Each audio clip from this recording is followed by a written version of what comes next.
On this edition of The Update, we'll explore our focus on the fundamentals of education with 4 elementary teachers from across the county.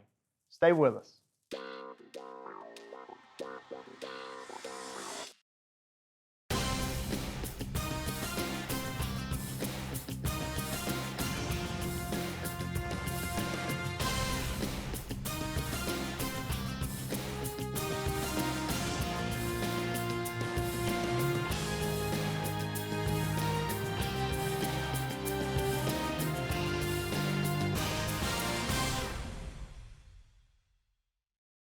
Thanks for joining us on The Update. Today we're going to talk about literacy, the foundation of everything we do in the school system, and a huge focus of our school system's work, pre-K through 12th grade. With the Christmas and New Year's break upon us, that means our teachers and students are winding down the first semester of the school year. We're going to dig into the work, particularly as it relates to developing the reading comprehension and writing skills in our youngest students. To do that, I'm joined by 4 teachers: Janine Kaler from Arbor Springs Elementary, Christy Collins from Welch, Allison Morris from White Oak, and Robin Dement from Poplar Road. Welcome to the show. Thank you. Thank you for being with us today. Hope you have all had a wonderful first semester. Been pretty good? Yeah, Great so far. Thank you. Awesome. Well, we said it in the opening here just a minute ago. We're here today to talk about literacy. And I guess for us to talk about what really is the foundation of all that we do, we first got to define it. So who wants to take a stab? What would you say? What is literacy to a parent out there that was asking? What do we mean when we say, what is literacy? Anybody, jump. Reading and writing. Reading and writing. And really, any subject area, the reason it's important is you got to be able to read and write. To communicate effectively. Yeah, so really when we're talking about not only is literacy a foundational skill, we're really talking about, when we boil all the water out of the pot, a life skill, right, Janine? Correct. You've got to make it meaningful and have purpose for the children. You've got to make it come to life. You've got to make it something that they want to engage in, and that's our job as teachers, is to make it something that is meaningful to them. Yeah, and you used the word that I was going to go to next, that engagement piece. Talk to me about how, somebody jump in and tell me how you go about engaging kids, our youngest learners, having them engaged in wanting to learn to read and write. Somebody take that for me. Within my program, Early Intervention, we have small group opportunities, so I can pull those kids in and let them do some activities that they may not be able to experience in a full classroom with lots of kids. And so we do multisensory activities. We do lots of up and down. We do lots of singing, lots of games, lots of talking. And we've really begun over the course of really the past 3 years since the pandemic, I think, to really kind of recalibrate how we go about teaching literacy in the school district. And there's some terms that we all use interchangeably that I think it would be important for us to define for parents out there. Things like phonemic awareness, phonics, fluency. Can one of you guys take a stab at, for instance, phonemic awareness? What does phonemic awareness even mean? Well, phonemic awareness is when you're taking a word and you're segmenting into the sounds that it makes. Mm-hmm. And that is, I think, besides learning your letters and sounds, that's the key to having, that makes a big difference if your kids are going to be successful readers or not. If they don't have a good foundation of knowing how to segment, whether it's hearing or speaking and blending it together, that's the key. So you can't really push back, you can't really go on until they really have that. Yeah. So that's why we teach it. Oh, that's absolutely. The next part. You stole Right. it from me. The why we teach it is, until you can segment those sounds, we really can't move on to the next step. Not successfully, no. So when a parent hears the term phonemic awareness, they should really stop at that point and say, okay, that's important. Okay, perfect. Fluency. Somebody take, what does fluency mean to you? It all stems from phonological awareness. So you have the phonological awareness, and that can start at home, like when they're young, at 2 years old, and they can identify words that go with pictures. And then once they get to school age, then they're going to stem from that the sounds and segmenting and counting syllables and rhyming to then learning all of their letters and letter sounds and know that vowels have 2 different sounds. And so we do that in small group and whole group instruction. We have a program that the county's been using called Haggerty, and that goes along with the phonological awareness. We move into phonics. And so at our school, we do teach ABC boot camp. So we focus on 1 letter a day. And this year for small group, I've really dived into working with dictation books. And so we started out with, I'm going to say this sentence.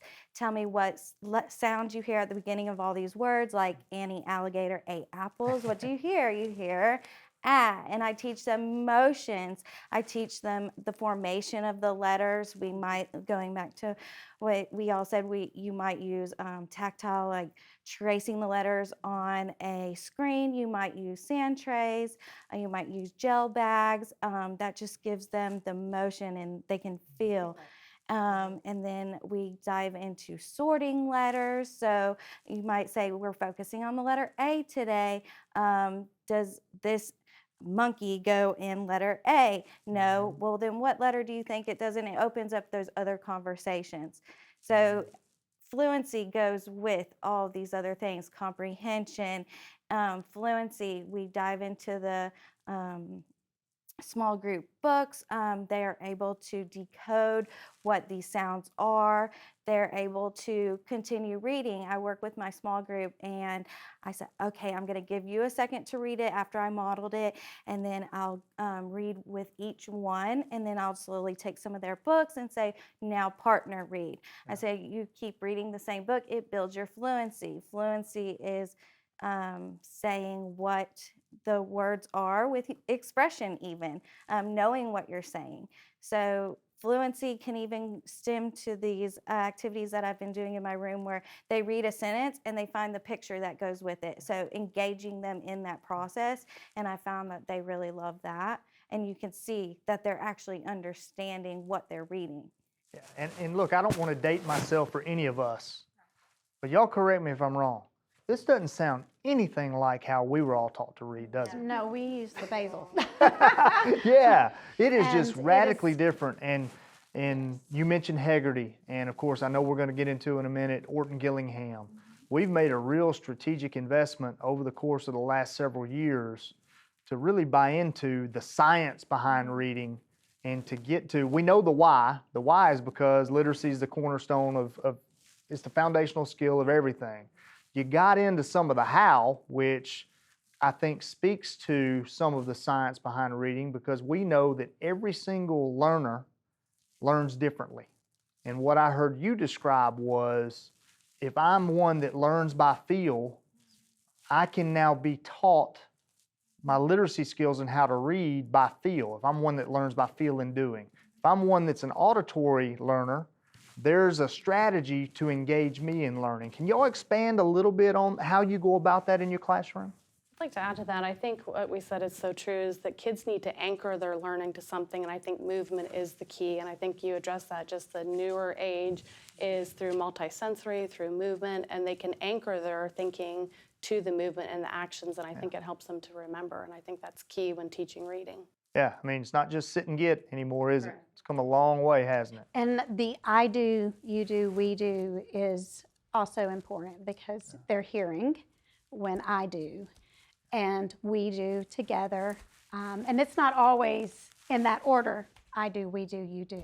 But not only are they doing the movements, they're also speaking. Yeah. So hearing, speaking, doing the movements is key. And like you said, everybody learns differently. Yeah. I have a lot of special needs students in my classroom, and it helps keep them more engaged to be able to do that movement piece. Yeah. Well, and you know, and we hit on it just a minute ago. It's very different than the way we all learned. It's very different from the way most of our students' parents learned. That's for sure. I think that's why what we're doing right here today is so important, so that those parents can begin to hear kind of the why behind the what, and know how we're going about approaching this so that they can help their students at home. Because it's very different. You know, even when my kids were younger, they would bring the book home from the library or whatnot. We would sit and practice, but there was none of these strategies that I hear you guys talking about. So what would you say are some of the most important things for parents to know to be able to help you within the classroom? What should they be doing? What should they know at home to help with promoting literacy skills? When I talk to parents, when first grade talks to parents, we make it really clear that that phonological umbrella includes phonemic awareness and phonics. When I first came out of college, we were doing the whole language approach. I learned phonetically. So I connected those two, even though we were doing whole language, where you're teaching them how to look for picture clues, you're looking for context clues. So when you look at that umbrella of phonological awareness, phonics, phonemic awareness are under that umbrella. Phonemic awareness has to do with the listening piece. So Heggerty is awesome. The kids are engaged, they're doing hand tapping, they're doing chopping with segmentation, they're listening for the beginning sound, the middle sound, the ending sound. They are deleting parts of the word and finding out what is left for the root word. And they are substituting parts so that they can make a brand new word. That is key. They are listening and engaged in speaking. For phonics, you're making that letter-sound relationship. So parents need to know the difference between those two. When we do our iReady assessments, there's a component within that that gives it broken down between phonics, phonemic awareness, vocabulary, comprehension. The fluency piece isn't in there with iReady, but when we talk to parents, we explain that fluency is being able to read the words correctly, at the right speed, and with accuracy. And I want to stop you right there, and I want you to elaborate on this. You mentioned iReady. We're not just throwing a bunch of stuff out there and hoping that kids are learning how to read.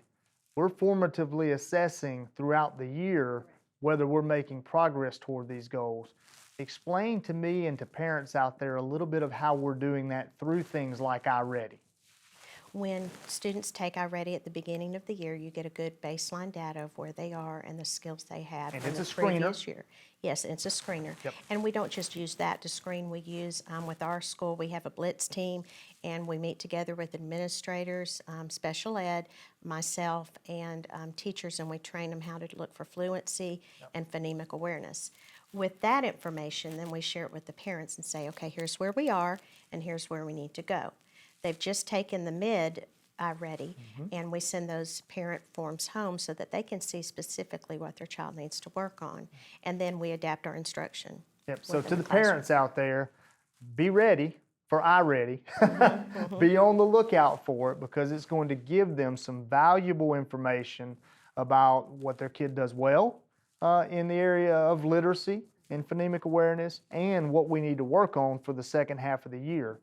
And we're assessing as we go. I think you said something powerful that I want each of you to provide some input on, if you can. That initial screener that we do, we're all K through 2 here, teachers. We've got the little ones, foundation. The minute they walk in the door, though, we're providing them with a screener to see what those skills are that they do well and what we need to work on. And then we're being laser focused, it sounds like, on building the skills that we need to build.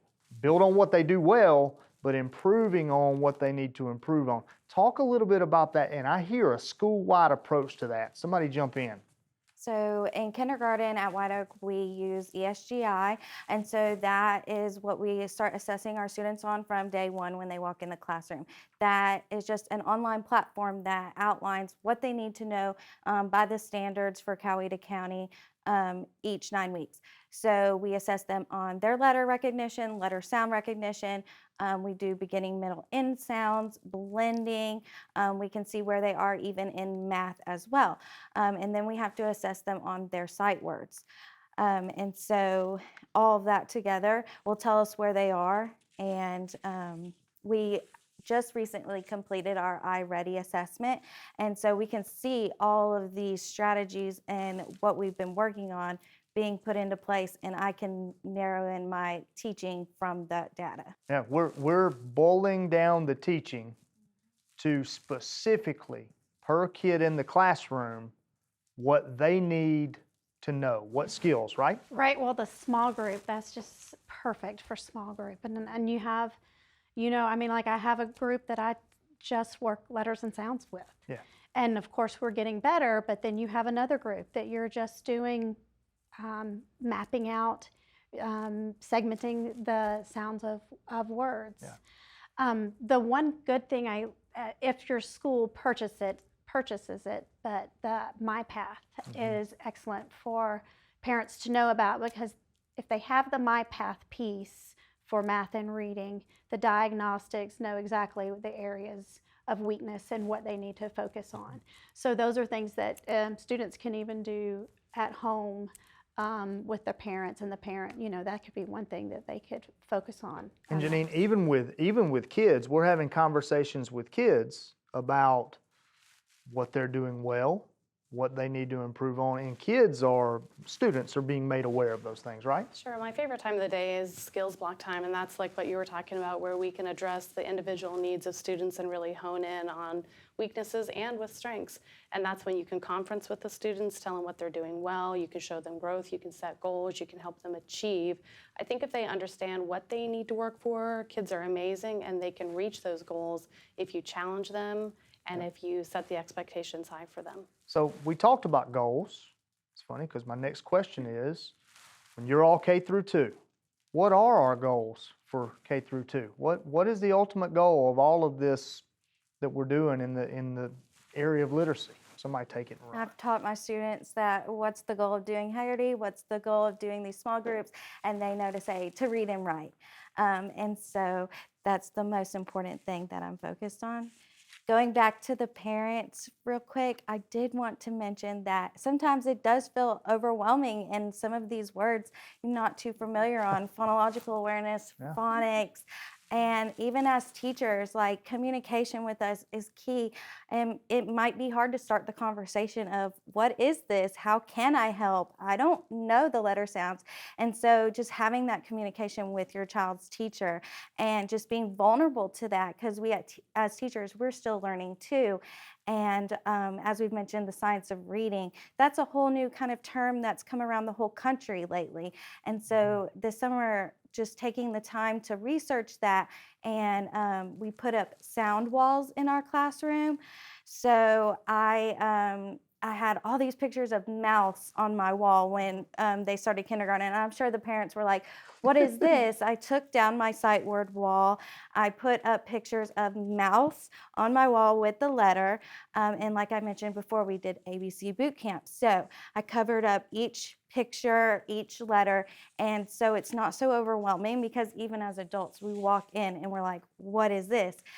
Taking one thing off every time, going over each letter individually. The sound wall, it has a vowel valley, and then it has consonants around it with blends and digraphs, and they all have different names to them. And I even find myself researching, what is this? What's the best way to teach this? And so it's all new, but it's okay to say, it's new for me. Can you please teach me this? Yeah. And so, to help your child. And that's what we're here for. We want them to be successful, and if in order for them to be successful, we're willing to work with you too. So. Yeah. And one of the things I think is really important to note, even though we're talking with you guys today and you're K through 2, 3 through 5, middle school, high school. This is not it's not an elementary approach. It's not an elementary and middle approach. It is a pre-K through 12. Actually, let me go back. It is what I like to call a 3K through 12, because we want kids learning to read as soon as they possibly can. Working on those letter sounds, those in kindergarten, for goodness sakes, 400 sight words, that they have to know now. This is a comprehensive approach, and you don't do it in a day or a year. This is something that takes takes time, and it's a pre-K through 12 investment, right? Looking back at the data, because we just met about literacy, because the county's, going towards new trainings for all of our teachers with the science of reading. And so we met with our principal the other day, and she outlined different things that were talked about, and just, focusing in on different strategies. Yeah. And of course, you mentioned, we've heard about other states. The state of Georgia is doing some things. The legislature has become very interested in this particular area. State of Mississippi, over the better part of the last 10 years, has really made strides in literacy rates using the science of reading. We got into, though, earlier about the goal. What are our goals? The goal is for every single child in this district, by the time they leave third grade, to be on grade level. That's the goal. At the end of the day, it hit me like a ton of bricks this summer. I don't even remember what I was reading, but I was reading an article, and the article said that they actually build prisons based on the number of students that can't read when they leave third grade. That speaks to me about the importance of this work that we're doing, because literacy work translates to math, it translates to driver's education, it translates to every single area that you have. It's as important of a skill as we can teach any child. Would you agree? Absolutely. And if you don't have that good foundation, that's when you know that there's that possibility of that child growing up in poverty and not getting that higher education that they could, or the skills that they would be able to use to make it in their future, to have a good future and solid future of life. So it is very critical, especially at the young age, because that's the key. Yeah. And first grade is I haven't taught kindergarten, but first grade is when they come to you in first grade. I am just about to go, at first, because it's very overwhelming. And then they grow so much by the end. It makes every bit of teaching first grade important, because they come knowing very little. It's just there's just a big gap between kindergarten and first. Yeah. But it is a very, very rewarding grade to teach, to see them getting it, and to see them proud of themselves. And in my class, that's one of the things that I tell them. They're like, "We did our best. I did my best, Miss Collins." And I said, and that's what I'm asking you to do, is to do your best. Well, I think it's important for you guys to know this work is connected throughout the district. We did impact checks with principals last week. That's where we meet with them every quarter. It's kind of an evaluation type thing. But one of the things we look at is iReady data. And to your point, first grade, it's always amazing. You freak out when you see the iReady data first semester of first grade. It's like, oh my goodness, these kids aren't learning to read. And lo and behold, about February, it clicks, the light bulb goes off. So to see that progress that you're talking about is pretty interesting whenever we look at that data. The other thing I think it speaks to is, I go back to what I said earlier, this is not haphazard work. We are measuring what we seek to measure. We are adjusting instruction in our classrooms based on the skills that kids have and those that they don't have. And there truly is science behind this work. I think it's pretty cool. Pretty cool. Lots of research. Lots of research behind it, and the ultimate goal is for all students. Well, the instruction needs to be systematic. It needs to be implicit, where you're really setting solid foundation for the kids so they understand, again, what's expected of them. And like you said, it's not haphazard. We spend long hours making sure that the work is engaging for the students, that it's real life experience, again, that they understand why we're doing this. And when they buy into that, they're more invested in their learning. Yep. And I'll end with this, because I know you guys are tired of talking to me. And we're over the 20 minutes, so good job. I'll end with this. Our vision is to empower students for success in school and life. What better way to empower students than providing them with the one skill that can make up every difference that there is? That's the ability to be able to read and write. That is, you take that with you forever. And I think if we can live that out in the area of literacy, history will judge us all very, very, very kindly.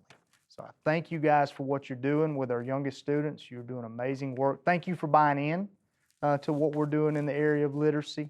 And I can't wait to see over the long term the benefits that it brings to our students and to this community. And I know that it will. So thank you guys for what you're doing in that. Thank you. Thank you. Thank you. There you hear it, folks, from the experts that are out there doing the work every day. We appreciate them being with us, and we'll be right back.